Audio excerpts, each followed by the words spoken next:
Subscribe कीजिए हमारा channel review exam latest video notifications के लिए इस बेल आइकन को दबाएं। Welcome to review exam. आज हम आरआरबी एनटीपीसी 13 जनवरी 2021 shift 1 previous year questions discuss करेंगे और हर क्वेश्चन से रिलेटेड इंपॉर्टेंट फैक्ट भी मैं आपको बताऊंगा। तो आप पूरा वीडियो बहुत ध्यान से देखिए। लास्ट में आपसे एक क्वेश्चन भी पूछूंगा, उसका आंसर आपको कमेंट बॉक्स में बताना है। आज के इस वीडियो की पीडीएफ फाइल इस वीडियो के डिस्क्रिप्शन से डाउनलोड कर सकते हैं। पीडीएफ आप हमारे टेलीग्राम ग्रुप से भी डाउनलोड कर सकते हैं। टेलीग्राम ग्रुप पर सारी पीडीएफ एक साथ मिल जाएंगी और टेलीग्राम ग्रुप का लिंक मैंने इस वीडियो के डिस्क्रिप्शन में दे दिया है, तो आप उस लिंक पर क्लिक करके टेलीग्राम ग्रुप ज्वाइन कर सकते हैं।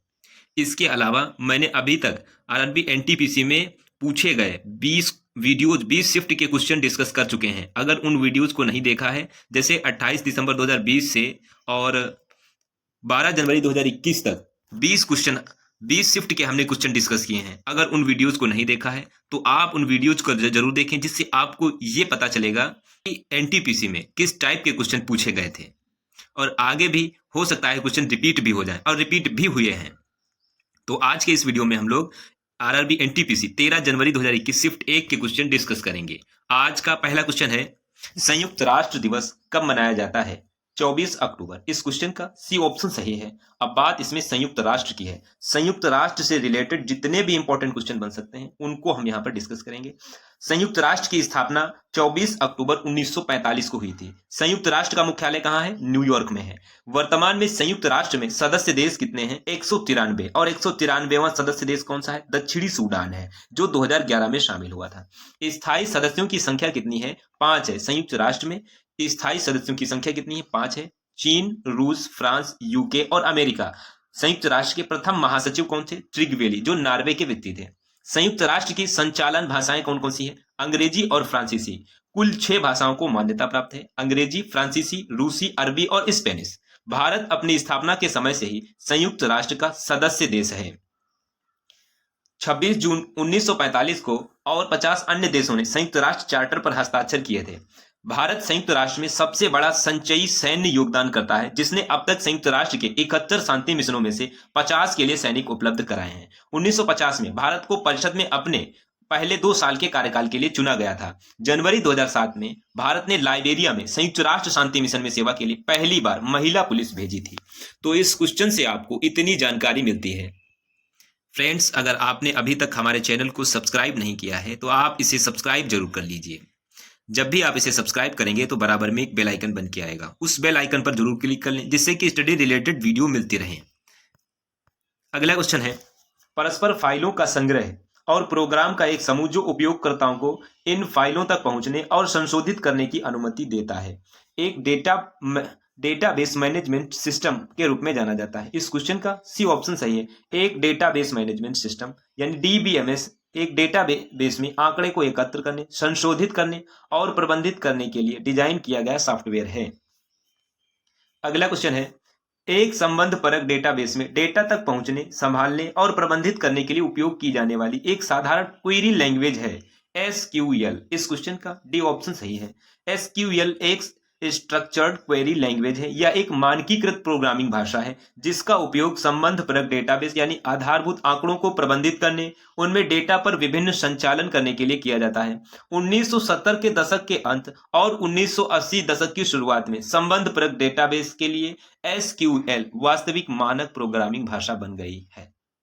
अगला क्वेश्चन है, C++ प्रोग्रामिंग लैंग्वेज को AT&T बेल लैबोरेटरीज में जॉन स्ट्रास्ट्रूप द्वारा की शुरुआत में विकसित किया गया 1980। इस क्वेश्चन का सी ऑप्शन सही है। C++ प्रोग्रामिंग लैंग्वेज को AT&T बेल लैबोरेटरीज में जॉन स्ट्रास्ट्रूप द्वारा 1980 के दशक में की शुरुआत में विकसित किया गया था। अगला क्वेश्चन है, उस व्यक्ति का नाम बताइए जिसे 1815 में भारत के पहले सर्वेयर जनरल के रूप में नियुक्त किया गया। Colin McKenzie. इस क्वेश्चन का ए ऑप्शन सही है। 1815 में कॉलिन मैकेंजी को भारत के पहले सर्वेयर जनरल के रूप में नियुक्त किया गया था। वो 1815 से 1821 तक इस पद पर रहे। भारत का महासर्वेक्षक भारत सरकार के विज्ञान और प्रौद्योगिकी मंत्रालय के अधीन एक विभाग, भारतीय सर्वेक्षण विभाग का प्रमुख होता है। कॉलिन मैकेंजी को 1810 में मद्रास प्रेसिडेंसी का सर्वेयर जनरल नियुक्त किया गया, लेकिन इन पदों को 1815 में समाप्त कर दिया गया। अगला क्वेश्चन है, गंगा ग्राम परियोजना किसके द्वारा शुरू की गई? पेयजल और स्वच्छता मंत्रालय। इस क्वेश्चन का डी ऑप्शन सही है। पेयजल और स्वच्छता मंत्रालय ने गंगा ग्राम परियोजना शुरू की। अगला क्वेश्चन है, भारत की पहली जैव ईंधन से चलने वाली उड़ान नई दिल्ली से के इंदिरा गांधी अंतर्राष्ट्रीय हवाई अड्डे पर देहरादून से कब उतरी? अगस्त 2018। इस क्वेश्चन का सी ऑप्शन सही है। जैव ईंधन का उपयोग करते हुए भारत की पहली उड़ान ने 23 अगस्त 2018 में देहरादून से इंदिरा गांधी अंतर्राष्ट्रीय हवाई अड्डे के लिए उड़ान भरी। अगला क्वेश्चन है, मैच रेफरी के रूप में अंतर्राष्ट्रीय क्रिकेट परिषद में नियुक्त होने वाली पहली भारतीय महिला का नाम बताइए। जीएस लक्ष्मी। इस क्वेश्चन का ए ऑप्शन सही है। भारत की GS Lakshmi ICC international panel of match referee में नियुक्त होने वाली पहली महिला रेफरी बन गई हैं। कुछ महत्वपूर्ण प्रथम भारतीय महिलाएं जैसे उनके नाम याद रखिए। सरोजिनी नायडू भारतीय राष्ट्रीय कांग्रेस की पहली भारतीय महिला अध्यक्ष थी। विजया लक्ष्मी पंडित संयुक्त राष्ट्र महासभा की पहली महिला अध्यक्ष थी। सुचेता कृपलानी भारत की पहली महिला मुख्यमंत्री थी। अरुंधति राय वर्ष 1997 में मैन बुकर पुरस्कार जीतने वाली पहली भारतीय महिला थी। बछेंद्री पाल 1984 में माउंट एवरेस्ट पर चढ़ने वाली पहली भारतीय महिला थी। अंशु जमसेनपा एक सीजन में 2 बार एवरेस्ट पर चढ़ने वाली पहली भारतीय महिला थी। तो इस क्वेश्चन से आपको इतनी जानकारी मिलती है। अगला क्वेश्चन है, 2018 एशियाई खेलों में भारतीय दल के सेफ डी मिशन कौन थे? ब्रजभूषण शरण सिंह। इस क्वेश्चन का सी ऑप्शन सही है। भारतीय कुश्ती महासंघ के अध्यक्ष ब्रजभूषण शरण सिंह को एशियाई खेलों के लिए जाने वाले भारतीय दल का सेफ डी मिशन नामित किया जाना तय किया गया था। अगला क्वेश्चन है, उस क्षेत्र को क्या कहा जाता है जहां किसी स्रोत से आने वाला सारा प्रकाश अवरोधित हो जाता है? प्रतिछाया, अतुम्बरा। इस क्वेश्चन का ए ऑप्शन सही है। अब ये है क्या? प्रतिछाया है क्या? प्रतिछाया पूर्ण छाया के क्षेत्र को प्रतिछाया कहा जाता है। सूर्य या चंद्र ग्रहण में पृथ्वी की छाया के क्षेत्र को 3 भागों में बांटा गया है। ये 3 भाग इस प्रकार हैं। उपछाया किसे कहते हैं? विसरित परछाई के क्षेत्र को उपछाया कहा जाता है। अतुम्बरा परछाई का हल्का हिस्सा होता है जो परछाई डालने वाली वस्तु से एक निश्चित दूरी पर बनता है। प्रतिछाया पूर्ण परछाई के क्षेत्र को प्रतिछाया कहा जाता है। अगला और इंपॉर्टेंट क्वेश्चन है, भारत ने पोखरण में अपना दूसरा परमाणु परीक्षण किस वर्ष किया? 1998। इस क्वेश्चन का ए ऑप्शन सही है। पोखरण परमाणु परीक्षण 2 मई 1998 में आयोजित किया गया था। पोखरण 2 का कूट नाम क्या था? ऑपरेशन शक्ति। ये भारत सरकार द्वारा किया गया परमाणु परीक्षण का दूसरा उदाहरण है। इस ऑपरेशन का नाम क्या था? ऑपरेशन शक्ति, जो दूसरा था। और पहला परीक्षण कब हुआ था? स्माइलिंग बुद्धा के नाम से 1974 में आयोजित किया गया। याद रखना है, दूसरा पूछे ऑपरेशन शक्ति और जब पहला पूछे तो स्माइलिंग बुद्धा। अगला क्वेश्चन है, प्रथम पंचवर्षीय योजना 1951 से 56 की योजना का मसौदा तैयार करने में शामिल युवा अर्थशास्त्री कौन थे? के.एन. राज। इस क्वेश्चन का ए ऑप्शन सही है। अब बात इसमें प्रथम पंचवर्षीय योजना की है तो कुछ इंपॉर्टेंट पंचवर्षीय योजनाओं को पढ़ लेते हैं। प्रथम पंचवर्षीय योजना 1951 से 56 तक, यह योजना जो प्रथम पंचवर्षीय योजना है हेराल्ड डोमर मॉडल पर आधारित थी। इस योजना का मुख्य उद्देश्य देश के कृषि के विकास पर था। भारतीय स्टेट बैंक की स्थापना 1 जुलाई 1955 को पहली पंचवर्षीय योजना में की गई। प्रथम पंचवर्षीय योजना 1951 से 56 की योजना का मसौदा तैयार करने में शामिल युवा अर्थशास्त्री के.एन. राज थे। अब द्वितीय पंचवर्षीय योजना पीसी महालनोबिस मॉडल पर आधारित थी। इस योजना में भारी उद्योगों को प्राथमिकता दी गई। इस योजना को औद्योगिक योजना भी कहा जाता है। इस पंचवर्षीय योजना में LIC 1 सितंबर 1956 को की गई। द्वितीय पंचवर्षीय योजना के अनुसार दुर्गापुर, भिलाई और राउरकेला इस्पात संयंत्र स्थापित किए गए। इस पंचवर्षीय योजना के दौरान मिश्रित अर्थव्यवस्था को अपनाया गया। अब तीसरी पंचवर्षीय योजना जो 1961 से 66 के बीच में रही। इस पंचवर्षीय योजना में आत्मनिर्भरता को प्राथमिकता दी गई। तीसरी पंचवर्षीय योजना आयोग के अध्यक्ष डॉक्टर गाडगिल के नाम पर इसे गाडगिल योजना भी कहा जाता है। इस योजना का लक्ष्य अर्थव्यवस्था को स्वतंत्र बनाना था। भारत 2 युद्धों में लगा हुआ था। पहला 1962 का भारत चीन युद्ध और 1965 का भारत पाकिस्तान युद्ध। इन युद्धों ने हमारी अर्थव्यवस्था की कमजोरी को उजागर किया और रक्षा उद्योग, भारतीय सेना और कीमत के स्थिरीकरण पर ध्यान केंद्रित किया। भारत में मुद्रास्फीति देखी गई। युद्ध और सूखे के कारण योजना अयशस्वी हो गई। अब चौथी पंचवर्षीय योजना। चौथी पंचवर्षीय योजना की अवधि 1969 से 74 तक इंदिरा गांधी के नेतृत्व में शुरू की गई। इस योजना के दो मुख्य उद्देश्य थे। स्थिरता के साथ विकास और आत्मनिर्भरता प्रगतिशील उपलब्धि है। 14 प्रमुख भारतीय बैंकों का राष्ट्रीयकरण 19 जुलाई 1969 को किया गया। हरित क्रांति की शुरुआत चौथी पंचवर्षीय योजना के दौरान हुई। 1971 का भारत पाकिस्तान युद्ध, बांग्लादेश मुक्ति युद्ध हुआ। परिवार नियोजन कार्यक्रमों का क्रियान्वयन योजना के प्रमुख लक्ष्यों में से एक था। यह विफल रहा और केवल 5.7% के लक्ष्य के मुकाबले 3.3% की वृद्धि हासिल हुआ। तो इस क्वेश्चन से आपको इतनी महत्वपूर्ण जानकारी प्राप्त होती है। अगला क्वेश्चन है, भूपेन हजारिका किस राज्य से संबंधित है? असम। इस क्वेश्चन का सी ऑप्शन सही है। भूपेन हजारिका कौन है? भारत रत्न पुरस्कार 2019 प्राप्त करने वाले 3 व्यक्तियों में से एक हैं। भारत रत्न पुरस्कार 2019 भूपेन हजारिका, नानाजी देशमुख और प्रणब मुखर्जी को प्रदान किया गया था। अब बात भारत रत्न की है। भारत रत्न से रिलेटेड इंपॉर्टेंट फैक्ट देख लेते हैं। भारत रत्न भारत का सर्वोच्च नागरिक सम्मान है। जाति, व्यवसाय, पद या लिंग के भेद के बिना कोई भी व्यक्ति इन पुरस्कारों का पात्र है। भारत रत्न की स्थापना वर्ष 1954 में हुई थी। ये अनिवार्य नहीं है कि भारत रत्न हर साल दिया जाए। भारत रत्न के पहले 3 प्राप्तकर्ता इस प्रकार हैं: सी राजगोपालाचारी, सर्वपल्ली राधाकृष्णन और सीवी रमन। तो ये 3 व्यक्ति हैं जिनको भारत रत्न प्राप्त हुआ, ये पहले प्राप्तकर्ता हैं। लाल बहादुर शास्त्री मरणोपरांत भारत रत्न से सम्मानित होने वाले पहले व्यक्ति थे। ऐसा कोई लिखित प्रावधान नहीं है कि भारत रत्न केवल भारतीय नागरिकों को ही दिया जाना चाहिए। खान अब्दुल गफ्फार खान भारत रत्न पाने वाले पहले विदेशी व्यक्ति थे। इंदिरा गांधी भारत रत्न प्राप्त करने वाली पहली महिला थीं और सचिन तेंदुलकर भारत रत्न प्राप्त करने वाले पहले खिलाड़ी हैं। अगला क्वेश्चन है, भारत में उस स्थान का नाम बताइए जहां 4 घोड़ों से युक्त 0 माइल स्टोन और बलुआ पत्थर से बना एक स्तंभ मिला है। नागपुर। इस क्वेश्चन का सी ऑप्शन सही है।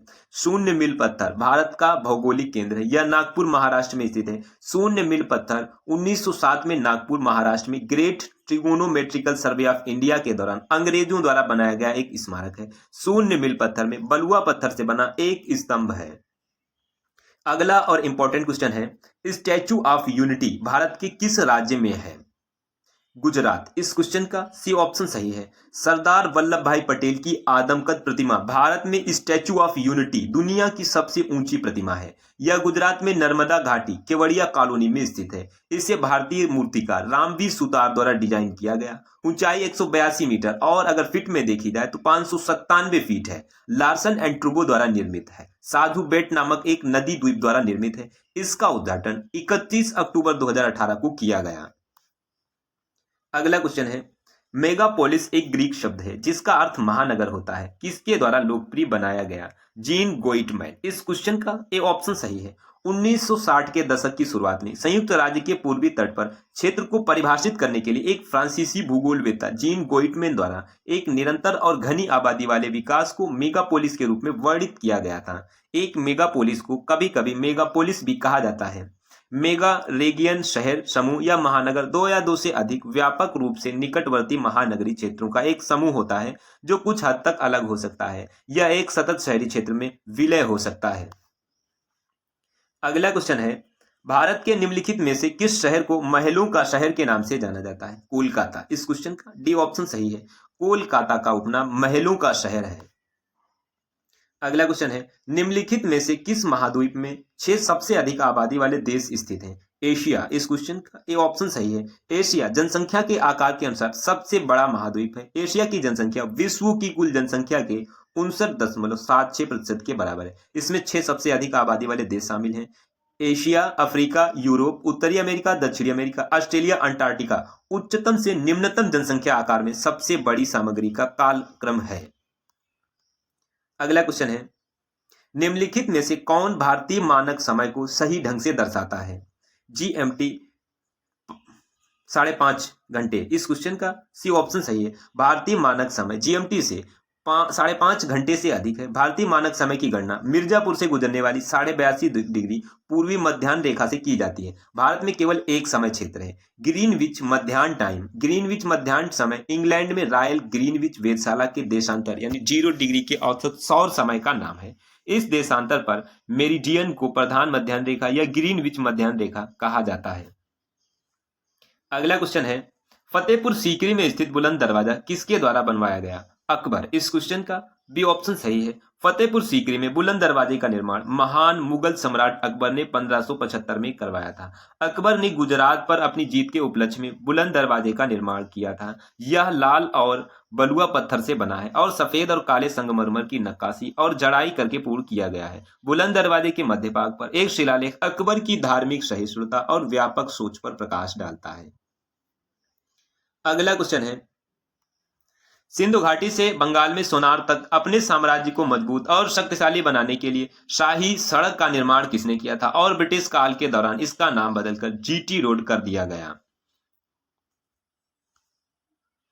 शेर शाह सूरी। इस क्वेश्चन का डी ऑप्शन सही है। सिंधु घाटी से बंगाल में सोनार घाटी तक अपने साम्राज्य को मजबूत और शक्तिशाली बनाने के लिए शाही रायल सड़क का निर्माण शेर शाह सूरी द्वारा कराया गया था। ब्रिटिश काल में इसका नाम बदलकर जीटी रोड कर दिया गया। जीटी रोड का फुल फॉर्म क्या है? Grand trunk road. अगला क्वेश्चन है, 19 दिसंबर 1929 को लाहौर में भारतीय राष्ट्रीय कांग्रेस ने किसकी अध्यक्षता में पूर्ण स्वराज को अपना अंतिम लक्ष्य घोषित किया? जवाहरलाल नेहरू। इस क्वेश्चन का सी ऑप्शन सही है। कांग्रेस ने 19 दिसंबर 1929 को लाहौर अधिवेशन में पूर्ण स्वराज प्रस्ताव पारित किया था। अब बात इसमें भारतीय राष्ट्रीय कांग्रेस की है। भारतीय राष्ट्रीय कांग्रेस से रिलेटेड जितने भी इंपॉर्टेंट क्वेश्चन बन सकते हैं उनको हम यहाँ पर डिस्कस करेंगे। भारतीय राष्ट्रीय कांग्रेस की स्थापना 28 दिसंबर 1885 को सोमवार को हुई थी। ये स्थल कौन सा था? गोकुलदास तेजपाल संस्कृत महाविद्यालय, ग्वालियर टैंक, मुंबई। इसके संस्थापक कौन है? Allan Octavian Hume.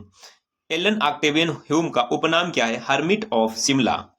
जिस समय भारतीय राष्ट्रीय कांग्रेस की स्थापना हुई उस समय भारत का वायसराय लॉर्ड डफरिन था। आरंभिक नाम भारतीय राष्ट्रीय कांग्रेस का क्या था? मतलब शुरुआत में भारतीय राष्ट्रीय संघ के नाम से जाना जाता था, जिसे दादा भाई नौरोजी के सुझाव पर भारतीय राष्ट्रीय कांग्रेस किया गया। भारतीय राष्ट्रीय संघ की स्थापना का विचार सर्वप्रथम लॉर्ड डफरिन के दिमाग में आया। अब और इंपॉर्टेंट क्वेश्चन देख लेते हैं। प्रथम अध्यक्ष कौन है? भारतीय राष्ट्रीय कांग्रेस के पहले अध्यक्ष व्योमेश चंद्र बनर्जी 1885 ईस्वी के मुंबई अधिवेशन में बने। प्रथम पारसी अध्यक्ष दादा भाई नौरोजी 1886 कलकत्ता अधिवेशन में बने। प्रथम मुस्लिम अध्यक्ष बदरुद्दीन तैयब जी जो 1887 ईस्वी में मद्रास अधिवेशन में बने। प्रथम अंग्रेज अध्यक्ष जॉर्ज यूले 1888 इलाहाबाद में बने। पहली बार स्वराज शब्द का प्रयोग किसके द्वारा किया गया? दादा भाई नौरोजी 1906 के कलकत्ता अधिवेशन में। पहली बार कांग्रेस का विभाजन कब हुआ? डॉक्टर रास बिहारी घोष की अध्यक्षता में 1907 सूरत अधिवेशन। पहली बार जनगण मन कब गाया गया? पंडित बेसन नारायण की अध्यक्षता में 1911 कलकत्ता में। पहली महिला अध्यक्ष कौन थी? श्रीमती एने बेसेंट 1917 कलकत्ता अधिवेशन। और पहली भारतीय महिला अध्यक्ष कौन थी? श्रीमती सरोजिनी नायडू 1925 के कानपुर अधिवेशन में इन्होंने अध्यक्षता की। कांग्रेस ने 19 दिसंबर 1929 को लाहौर अधिवेशन में पूर्ण स्वराज प्रस्ताव पारित किया था, जिसकी अध्यक्षता जवाहरलाल नेहरू के द्वारा की गई थी। तो इस क्वेश्चन से आपको इतनी जानकारी मिलती है। अगला क्वेश्चन है, स्वराज पार्टी का गठन किस वर्ष में किया गया था? 1923। इस क्वेश्चन का बी ऑप्शन सही है। स्वराज पार्टी की स्थापना कांग्रेस खिलाफत स्वराज पार्टी के रूप में हुई थी। यह राष्ट्रीय कांग्रेस के दिसंबर 1922 में गया वार्षिक सम्मेलन के बाद 1 जनवरी 1923 को भारत में गठित एक राजनीतिक दल था, जिसने ब्रिटिश राज से भारतीय लोगों के लिए अधिक स्वतंत्र सरकार और राजनीतिक स्वतंत्रता की मांग की। सी.आर. दास और मोतीलाल नेहरू ने परिषद की राजनीति में वापसी के लिए बहस करने के लिए कांग्रेस के भीतर स्वराज पार्टी की स्थापना की। अगला क्वेश्चन है, अवध के राज्य को एक चेरी को जो एक दिन हमारे मुंह में गिर जाएगी के रूप में वर्णित किया है? लॉर्ड डलहौजी। इस क्वेश्चन का बी ऑप्शन सही है। लॉर्ड डलहौजी ने अवध के राज्य को एक चेरी को जो एक दिन हमारे मुंह में गिर जाएगी के रूप में वर्णित किया है। उन्होंने 1851 में यह बात कही। 1856 में राज्य को औपचारिक रूप से ब्रिटिश साम्राज्य में शामिल किया गया। अब बात यहाँ पर लॉर्ड डलहौजी के द्वारा कुछ किए गए महत्वपूर्ण कार्य। 1853 में बॉम्बे से ठाणे के लिए पहली रेलवे लाइन खोली गई। हड़प नीति का सिद्धांत दिया गया। डाक व्यवस्था की स्थापना की गई। विधवा पुनर्विवाह अधिनियम पारित किया गया। अगला क्वेश्चन है, 1798 में कौन गवर्नर जनरल बने? उन्होंने कलकत्ता में अपने लिए एक विशाल महल गवर्नमेंट हाउस का निर्माण किया। Lord Wellesley. इस क्वेश्चन का सी ऑप्शन सही है। लॉर्ड वेलेजली गवर्नर जनरल बने और कलकत्ता में अपने लिए एक विशाल महल और गवर्नमेंट हाउस का निर्माण किया। 1798 से 1805 के बीच में बंगाल के गवर्नर जनरल थे। 1798 में 37 वर्ष की आयु में लॉर्ड वेलेजली को भारत का गवर्नर जनरल नियुक्त किया गया। अगला क्वेश्चन है, स्वतंत्र भारत के प्रथम गवर्नर जनरल कौन थे? Lord Mountbatten. इस क्वेश्चन का सी ऑप्शन सही है। लॉर्ड माउंटबेटन स्वतंत्र भारत के पहले गवर्नर जनरल थे। उन्होंने 1947 से 48 तक भारत के गवर्नर जनरल के रूप में कार्य किया। लॉर्ड माउंटबेटन ब्रिटिश भारत के अंतिम वायसराय थे। भारतीय स्वतंत्रता अधिनियम को लॉर्ड माउंटबेटन के नेतृत्व में तैयार किया गया था। भारत विभाजन का निर्णय लॉर्ड माउंटबेटन ने लिया था। अगला क्वेश्चन है, निम्नलिखित में से कौन सा बैंक भारत में कलकत्ता में यूरोपीय प्रबंधन के तहत स्थापित किया गया था? Bank of Hindustan. इस क्वेश्चन का बी ऑप्शन सही है। बैंक ऑफ हिंदुस्तान भारत में स्थापित प्रथम बैंक था। बैंक ऑफ हिंदुस्तान भारत में 1770 में स्थापित होने वाला पहला बैंक था। बैंक ऑफ हिंदुस्तान का मुख्यालय कलकत्ता में स्थित है। यह यूरोपीय प्रबंधन के तहत कलकत्ता में स्थापित किया गया था।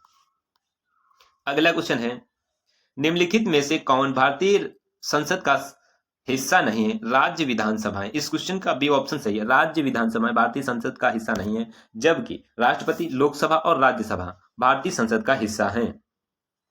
अगला क्वेश्चन है, किस वर्ष में लोकसभा और राज्य विधानसभा चुनाव के लिए मतदान की आयु 21 वर्ष से 18 वर्ष कर दी गई? 1988। इस क्वेश्चन का ए ऑप्शन सही है। भारत में 61वें संविधान संशोधन अधिनियम 1988 द्वारा मतदान की आयु 21 वर्ष से घटाकर 18 वर्ष कर दी गई। यह अनुच्छेद 326 में संशोधन द्वारा लागू होता है। यह विधेयक लोकसभा द्वारा 15 दिसंबर 1988 को पारित हुआ। यह विधेयक 20 दिसंबर 1988 को राज्यसभा द्वारा पारित किया गया और 28 मार्च 1989 को राष्ट्रपति वेंकट रमण ने इस विधेयक को मंजूरी दी। इस विधेयक को 28 मार्च 1989 को लागू किया गया।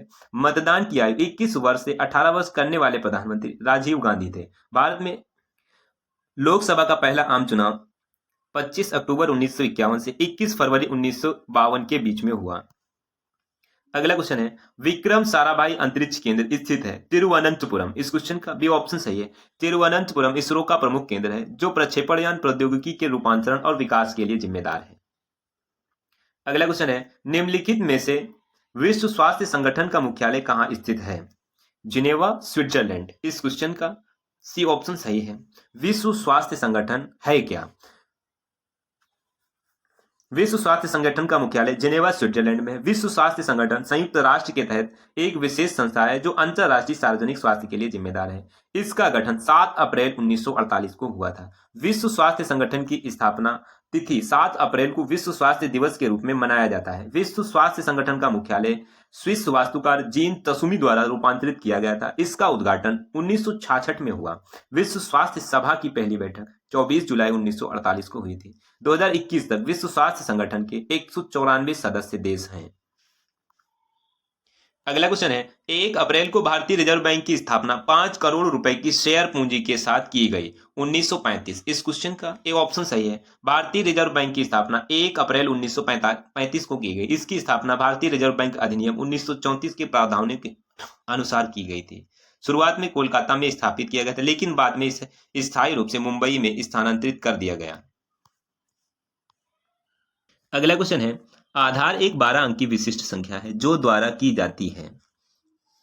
Unique identification authority of India. इस क्वेश्चन का डी ऑप्शन सही है। Unique identification authority of India भारतीय विशिष्ट पहचान प्राधिकरण का उद्देश्य निवासियों के बायोमेट्रिक और जनसांख्यिकीय आंकड़े एकत्र करना, उन्हें एक केंद्रीकृत डेटाबेस में संग्रहित करके और प्रत्येक निवासी को आधार नामक एक 12 अंक की विशिष्ट पहचान संख्या जारी करना। इसे दुनिया की सबसे बड़ी पहचान संख्या परियोजना माना जाता है।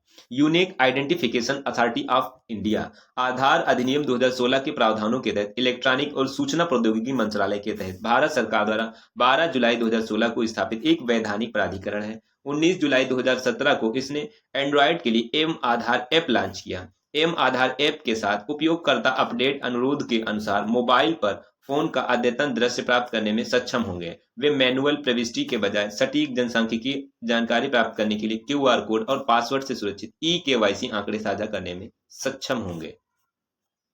अगला क्वेश्चन है, नीति आयोग का गठन 2015 को भारत के योजना आयोग को बदलकर किया गया 1 जनवरी। इस क्वेश्चन का सी ऑप्शन सही है। 1 जनवरी 2015 को केंद्रीय मंत्रिमंडल के प्रस्ताव के माध्यम से नीति आयोग का गठन किया गया। National institution for transforming India, जिसे नीति आयोग भी कहा जाता है, 2015 में योजना आयोग का स्थान लिया। नीति आयोग भारत सरकार का प्रमुख विचारक समूह है जो दिशात्मक और नीतिगत इनपुट दोनों प्रदान करता है। नीति आयोग केंद्र राज्यों को प्रासंगिक तकनीकी सलाह भी प्रदान करता है। प्रधानमंत्री के अध्यक्ष के रूप में सभी राज्यों के मुख्यमंत्री और केंद्र शासित प्रदेशों के उपराज्यपाल शामिल हैं। नीति आयोग की संरचना में अध्यक्ष प्रधानमंत्री हैं। उपाध्यक्ष वर्तमान में कौन है? सुमन बेरी। और सीईओ कौन है? परमेश्वरन अय्यर।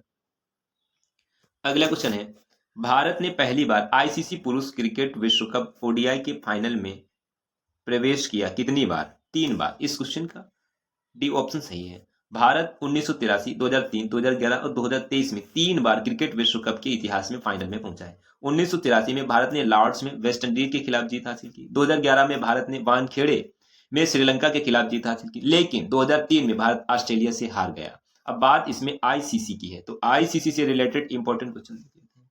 आईसीसी यानी अंतरराष्ट्रीय क्रिकेट परिषद विश्व शासी निकाय है। इसकी स्थापना 1909 में ऑस्ट्रेलिया, इंग्लैंड और दक्षिण अफ्रीका के प्रतिनिधियों द्वारा इंपीरियल क्रिकेट सम्मेलन के रूप में की गई थी। 1965 में इसका नाम बदलकर अंतरराष्ट्रीय क्रिकेट सम्मेलन कर दिया गया। 1987 में इसका नाम वर्तमान नाम रखा गया। आईसीसी का मुख्यालय कहाँ है? दुबई में है। अगला क्वेश्चन है, बायोगैस एक उत्कृष्ट ईंधन है क्योंकि इसमें 75% तक होता है मेथेन। इस क्वेश्चन का सी ऑप्शन सही है। बायोगैस में मेथेन का प्रतिशत 75% है। बायोगैस में मुख्य रूप से 75% मेथेन और 25% कार्बन डाइऑक्साइड होती है। बायोगैस का उत्पादन कार्बनिक पदार्थों का उपयोग करके किया जाता है। ऑक्सीजन की अनुपस्थिति में अवायवीय वातावरण में जीवाणु की मदद से विघटित होता है। अगला क्वेश्चन है, थियोफ्रेस्टस को किसका जनक कहा जाता है? वनस्पति विज्ञान। इस क्वेश्चन का ए ऑप्शन सही है। थियोफ्रेस्टस को वनस्पति विज्ञान का जनक कहा जाता है। अगला क्वेश्चन है, पदार्थ की प्रकृति के बारे में मूल सिद्धांत किसने दिया? John Dalton. इस क्वेश्चन का ए ऑप्शन सही है। 1808 में जॉन डाल्टन ने अपने सबसे पहले पदार्थ के परमाणु सिद्धांत का प्रस्ताव रखा। उन्होंने इसे डाल्टन का परमाणु सिद्धांत नाम दिया। डाल्टन का परमाणु सिद्धांत द्रव्यमान के संरक्षण के नियम, स्थिर संगठन के नियम और बहुअनुपात के नियम को बहुत सफलतापूर्वक समझाने में सक्षम था। अगला क्वेश्चन है, निम्नलिखित में से कौन सा सिद्धांत शक्ति निकायों से संबंधित है? फोटोवोल्टिक प्रभाव। इस क्वेश्चन का सी ऑप्शन सही है। सौर ऊर्जा का विद्युत ऊर्जा में रूपांतरण की प्रक्रिया को फोटोवोल्टिक प्रभाव कहा जाता है। अगला क्वेश्चन है, उस विश्व प्रसिद्ध वैज्ञानिक नाम बताया जिसे उनके सापेक्षता के सिद्धांत के लिए जाना जाता है। Albert Einstein. इस क्वेश्चन का डी ऑप्शन सही है। अल्बर्ट आइंस्टीन ने सापेक्षता का सिद्धांत प्रतिपादित किया। अल्बर्ट आइंस्टीन ने 1905 में सापेक्षता के सिद्धांत नामक विशेष सिद्धांत के आधार पर द्रव्यमान और ऊर्जा के बीच में संबंध स्थापित किया। इस सिद्धांत के अनुसार द्रव्यमान को ऊर्जा और इसके विपरीत परिवर्तित किया जा सकता है। अल्बर्ट आइंस्टीन के द्वारा E बराबर mc² दिया गया, जहां c प्रकाश का वेग है और E द्रव्यमान और m की समकक्ष ऊर्जा है। अब आपके लिए आज का क्वेश्चन है, भारत ने पोखरण में अपना दूसरा परमाणु परीक्षण किस वर्ष में किया था? 4 ऑप्शन दिए गए हैं, इनमें से आपको अपना आंसर बताना है। अगर ये वीडियो आपको अच्छा लगा, हेल्पफुल लगा है, तब आप इस वीडियो को लाइक और शेयर जरूर करें और आपके पास स्टडी रिलेटेड जो भी व्हाट्सएप और फेसबुक ग्रुप है उनमें आप इस वीडियो को शेयर जरूर कर दें। तो ये था आज का हमारा आरआरबी एनटीपीसी 13 जनवरी 2021 शिफ्ट 1 प्रीवियस ईयर क्वेश्चंस का वीडियो। आपको ये वीडियो कैसा लगा प्लीज कमेंट बॉक्स में जरूर बताना। और अगर अभी तक आपने हमारे चैनल को सब्सक्राइब नहीं किया है तो आप इसे सब्सक्राइब जरूर कर लीजिए। जब भी आप इसे सब्सक्राइब करेंगे तो बराबर में एक बेल आइकन बन के आएगा, उस बेल आइकन पर जरूर क्लिक कर लीजिए जिससे कि स्टडी रिलेटेड वीडियो मिलती रहे। Thanks for watching.